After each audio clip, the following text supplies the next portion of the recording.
On our way back to town from Steel Bridge, we decided to stop off in the little community of Muddy Pond, which is populated mainly by Amish people, or I guess technically Mennonite people, who were Pennsylvania Dutch settlers. You know, there's tons of them up in the Pennsylvania area, and they've migrated all over the country, and we have a community of them just outside of Monterey, about 5 miles outside. And we decided to film here because this is basically the hub of their lifestyle here in Muddy Pond. Every fall, this place is just alive with activity because this is where they make the sugarcane sorghum, or a lot of people know it as molasses. And it is absolutely liquid gold. And they sell it all over the state and all over the country. During the fall, September, October, there will be people from several states that will make a special trip here just to watch them make the sorghum and to buy the sorghum itself and the pastries that they bake with sorghum as one of the additives. It's absolutely great stuff. You could brush your teeth with it. It's a wonderful thing, and I welcome all of you to come by when you visit Monterey in the fall to come out and say hello to the Gunther family at the Muddy Pond Sorghum Mill. Along with the sorghum products, they also make homemade breads and many other cookies, goodies, things like that. And I've always had an admiration for these Mennonite folks, people who live off the land, live by their wits, a godly bunch of people, and their foods are absolutely made with no preservatives, anything like that, made from good things from the earth, and anything homemade, especially by these folks, will be some of the best food you will ever eat.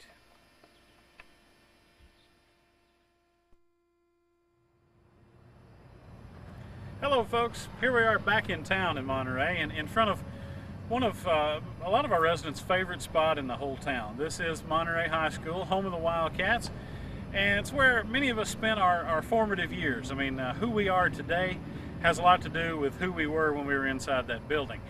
We finished out our education, and I have to say that we did receive a pretty good education considering we are in small town America.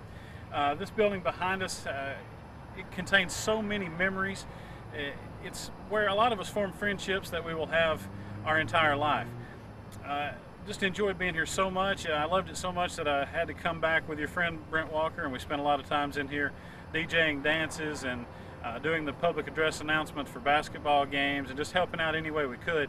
And I spent a lot of time over to my left there. This is the Monterey High School baseball field, where back in 1988 I played on the first team that ever won the district championship in baseball, right here in little old Monterey. And memories, like I say, that will last a lifetime. I'm sure many of you feel the same way about your high school, but we just love good old Monterey High School. Wouldn't take anything for it.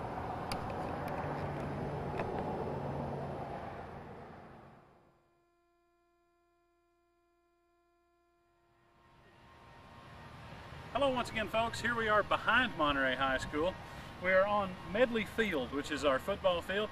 About a year or so ago, maybe a little longer, there was a feature film out called Friday Night Lights, and it chronicled this real-life high school football team out in Texas and how the whole town just came alive for these Friday night football games. Well, we don't claim to draw as many fans as those folks in Texas do, but football is just as passionate here as it is anywhere else.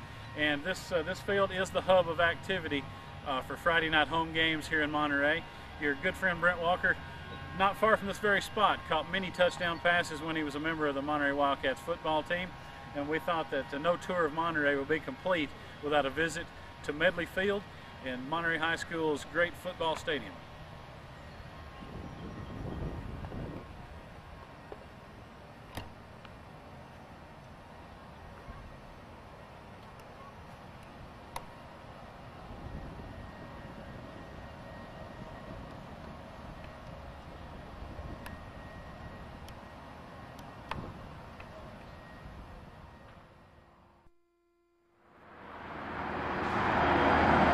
Folks, here we are once again, just outside of Monterey, just west of downtown Monterey.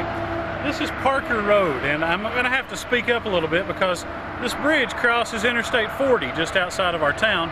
In the background you will see a very large rebel flag, a Confederate flag hanging from a pole, and I didn't know it at first, but I understand that this flag has become very famous. A lot of people talk about the crazy man in Monterey who flies the gigantic rebel flag next to his house. This gentleman is very highly involved with Sons of Confederate Veterans. I mean, being in the South, many of us, including myself, are able to trace our family tree back to a point where we find a Confederate soldier or a Union soldier or both. These folks are just, I'm not sure if they're racist. I mean, maybe they are, I don't know, but they're definitely very involved in Confederate dealings, you know, Civil War reenactments, things like that. They're very proud of their heritage, and that's the way I like to look at it. The flag is just a symbol of who their ancestors were. But we've become known as the town with the gigantic rebel flag outside of it for whatever reason that it's here. There it is, just off the side of I-40, about the 299 mile marker, just west of downtown Monterey, Tennessee.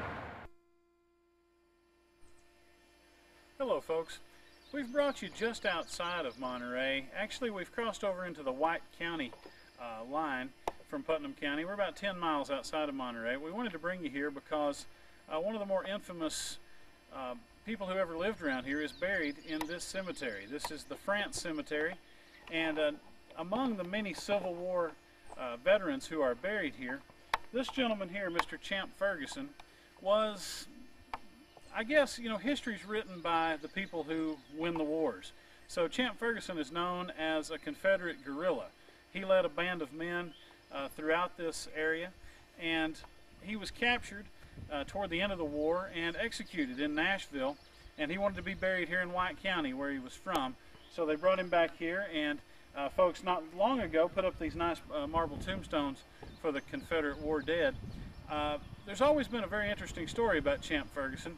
I've heard that at the time Champ Ferguson was so hated by the people in this area that he's not actually buried here, that they just put the markers here, and he's actually buried over in the field behind the cemetery because they were afraid that people might dig him up and desecrate the body in some way.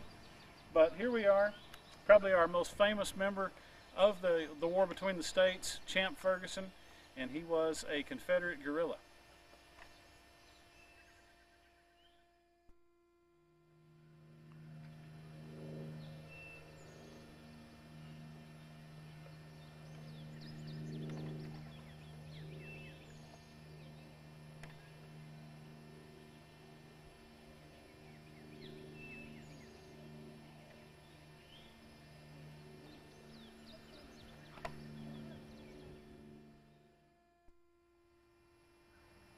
Here we are, folks, about 4 miles north of Monterey in what is known as the Rock Springs community.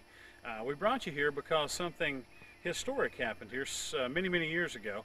On March the 12th, 1864, there was a large group of Union soldiers led by Colonel William T. Stokes of the 5th Volunteer Cavalry, which was made up of Tennessee people. A lot of people don't remember that Tennessee was a border state in the Confederacy, so there were a lot of Union sympathizers as well as Southern sympathizers as well.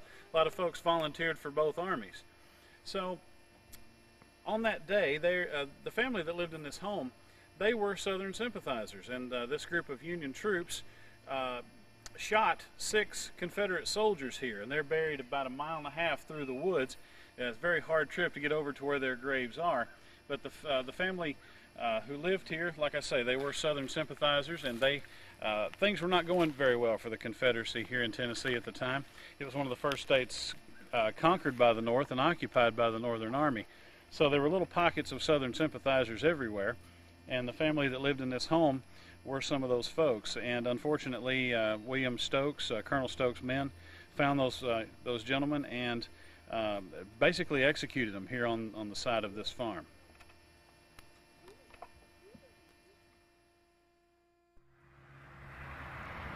Our next stop on our tour of Monterey, Tennessee, we come to you from kind of the geographic center of town. We chose this spot under this beautiful gazebo on this sunny day.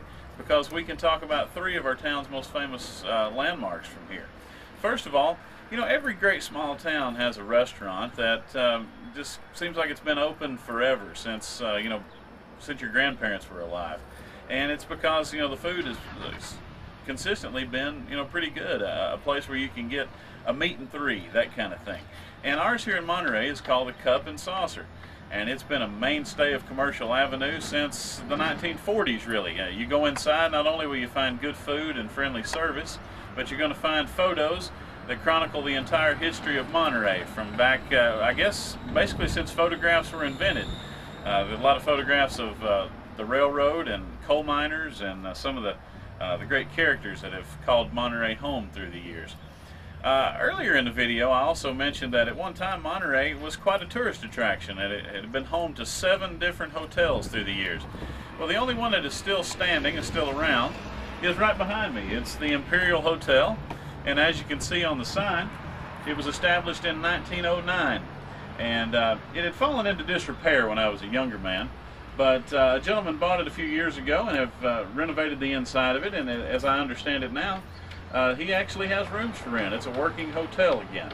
So if you ever find yourself in Monterey and in need of a place to sleep, you can always give them a call over at the Imperial Hotel. They'd be glad to have you.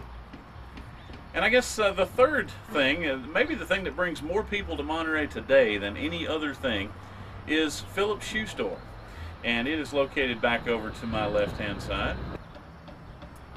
Phillips Shoes has been in business in this location for about 25 years. Well, when I was a kid, there was a pool room and an arcade in that building, and then Jack Phillips bought the shoe store. And ever since then, he's been known far and wide as one of the most affordable places to buy shoes, a great wide selection of men's and women's and children's, even used shoes. One of the few places you can still get used men's shoes anywhere in Tennessee that I know of. So you definitely want to stop at Phillips Shoes when you come to Monterey for the first time.